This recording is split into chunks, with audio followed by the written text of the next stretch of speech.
Chennai Broadway பேருந்து நிலையத்தில் தற்போது மறுசீரமைப்பு பணிகள் நடைபெற்று வரும் நிலையில் தற்காலிக பேருந்து முனையம் ராயபுரத்தில் மாற்றப்பட்டிருக்கிறது.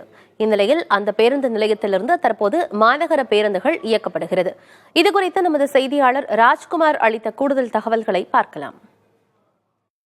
சென்னை பாரிமுனை பேருந்து நிலையம் தற்காலிகமாக ராயபுரம் மற்றும் தீவுத்திடல் பகுதியிலிருந்து செயல்படுவதற்கான நடவடிக்கை தமிழக அரசு எடுத்திருக்கிறது.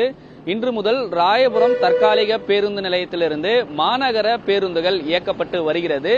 இந்த இடத்திலிருந்து வடசென்னை பகுதிக்கு செல்லக்கூடிய அனைத்து பேருந்துகளும் அதேபோன்று திருவான்மியூர், சைதாப்பேட்டை, திருவேற்காடு, பூந்தமல்லி, தாம்பரம், கிளாம்பாக்கம் உள்ளிட்ட அனைத்து வழித்தடங்களிலும் மாநகர பேருந்துகள் இன்று காலை முதல் இயக்கப்பட்டு வருகிறது.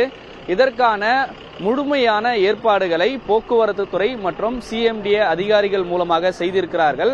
தற்காலிகமான பேருந்து நிலையம் ராயபுரத்தில் உருவாக்கியிருக்கக்கூடிய நிலையில் பயணிகளுக்கான இருக்கைகள் அமர்வதற்கான வசதிகள், அதேபோன்று காத்திருப்பதற்கான இடம் உள்ளிட்ட கழிப்பறை வசதிகள், குடிநீர் வசதிகள், புறக்காவல் நிலையம் இருப்பது உள்ளிட்ட அடிப்படையான வசதிகள் உள்ளிட்டவைகளை அதிகாரிகள் செய்திருக்கிறார்கள். அதேபோன்று இந்த இடத்திலிருந்து பயணிகள் மாதாந்திர பஸ் பாஸ் எடுப்பதற்கான சேவை வழங்குவதற்கான உள்ளிட்ட வசதிகள் அனைத்தையுமே ஏற்பாடு செய்வதற்கான நடவடிக்கைகளை எடுத்திருக்கிறார்கள்.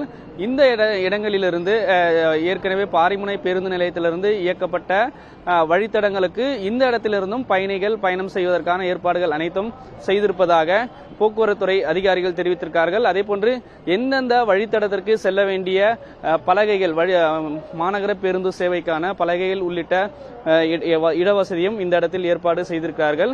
இன்று முதல் பயணிகளுடைய சேவை இந்த பகுதியிலிருந்து இயக்கப்பட்டு வருவதால் படிப்படியாக இதை கூடுதலாக மேம்படுத்துவதற்கான நடவடிக்கை எடுக்கப்படும் என்று போக்குவரத்துறை அதிகாரிகள் தெரிவித்திருக்கிறார்கள்.